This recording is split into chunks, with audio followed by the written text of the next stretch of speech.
धरती से चांद की दूरी लगभग 3,84,400 किलोमीटर है। पृथ्वी से चांद तक पहुंचने में सबसे कम समय 4 दिन अमेरिका को लगा है। वहीं अगर हम चंद्रयान के रास्ते से चांद पर जाते हैं तो लगभग 40 दिन का समय लगेगा। अगर ये मानकर चले कि हम अमेरिकी स्पेसक्राफ्ट में बैठकर चांद पर जा रहे हैं तो हमें वहां पहुंचने में 4 दिन का समय लगेगा। 4 दिन बाद हम चांद की जमीन पर होंगे। चांद की जमीन पर उतरने के बाद जो हमें सबसे पहले दिखेगा वो है चांद की जमीन। आपको चांद की जमीन उबड़ खाबड़ नजर आएगी। चांद की जमीन पर हर तरफ आपको बड़े बड़े गड्ढे दिखाई देंगे। जब आप चांद की जमीन पर खड़े होकर ऊपर की ओर देखेंगे तो आपको हमारा खूबसूरत ग्रह पृथ्वी नजर आएगा, जिसमें आपको पृथ्वी साफ साफ अपने अक्ष पर घूर्णन करती हुई नजर आएगी, लेकिन आसमान में हमेशा उसकी स्थिरता बनाए रखेगी। अर्थात चांद पर खड़े होकर पृथ्वी को कई वर्षों से अगर हम निहारते रहे तो वह अपनी जगह से टस से मस नहीं होगी।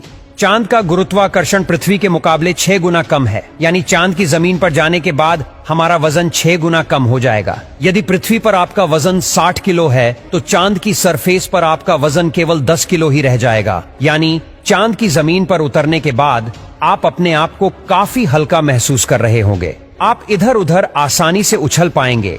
इसी कारण नील आर्मस्ट्रांग जब चांद पर चल रहे थे तब उछल उछल कर चल रहे थे, क्योंकि चांद पर पृथ्वी की तरह चल पाना संभव नहीं है। चांद की सतह पर नील आर्मस्ट्रांग और उनके साथियों के कदमों के निशान आज भी मौजूद है, क्योंकि वहां पर हवा न होने की वजह से वह निशान मिटा नहीं है। फिर थोड़ा चलने के बाद जब आप चांद पर इधर उधर देखोगे तो आपको बहुत सारा कचरा पेपर, बहुत सारे क्षतिग्रस्त सैटेलाइट और बैग्जा मिलेंगे। ये सारा कचरा हम इंसान ने ही फैलाया है। ये कचरा इतना ज्यादा है कि 5 ट्रक भर सकते हैं। चांद पर कचरा और ये पेपर अंतरिक्ष यात्रियों ने फेंके थे, जिसमें उनकी मानव मूत्र और उल्टियां है। अब आप चांद की जमीन पर खड़े हैं तो आपको सबसे ज्यादा खतरा आसमानी मौत का है। चांद का गुरुत्वाकर्षण कम होने की वजह से इसके पास कोई भी वायुमंडल मौजूद नहीं है।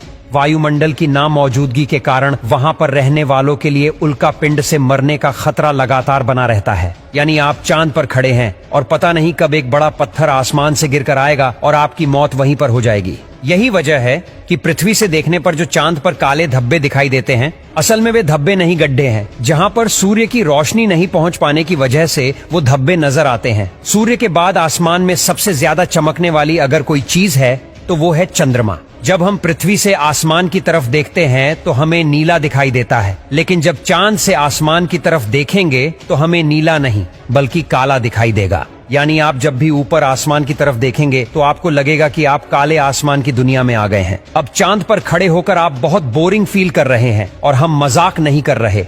अमेरिकी अंतरिक्ष एजेंसी नासा ने वर्ल्ड रिकॉर्ड में अपना नाम दर्ज करवाते हुए चांद पर वाईफाई की सुविधा उपलब्ध करा दी है, जो कि 3 MBPS तक इंटरनेट स्पीड देता है। यानी आप आराम से चांद पर इंटरनेट चलाकर अपना एंटरटेनमेंट कर सकते हैं। अब आपका मन कर रहा है इंटरनेट तो बहुत हुआ, अब चांद से मैं पृथ्वी पर अपने घर फोन करके बात करता हूँ। आपने फोन मिलाया, फोन लग भी गया, लेकिन ये क्या आप बोल रहे हैं, लेकिन आपकी आवाज मुंह से बाहर नहीं आ रही है। जी हाँ, ये सच है। चांद पर आप कितना भी जोर से चिल्ला लें, आपकी आवाज मुंह से बाहर नहीं आएगी। धरती पर वायु की हमेशा हर जगह उपस्थिति रहती है, लेकिन चंद्रमा का अपना कोई वायुमंडल नहीं है, इसलिए वहां पर ध्वनि तरंगों का संचरण सामान्य रूप से संभव नहीं है। यदि आप चंद्रमा पर किसी को पुकार कर बुलाना चाहेंगे तो उस तक आपकी आवाज नहीं पहुंच पाएगी।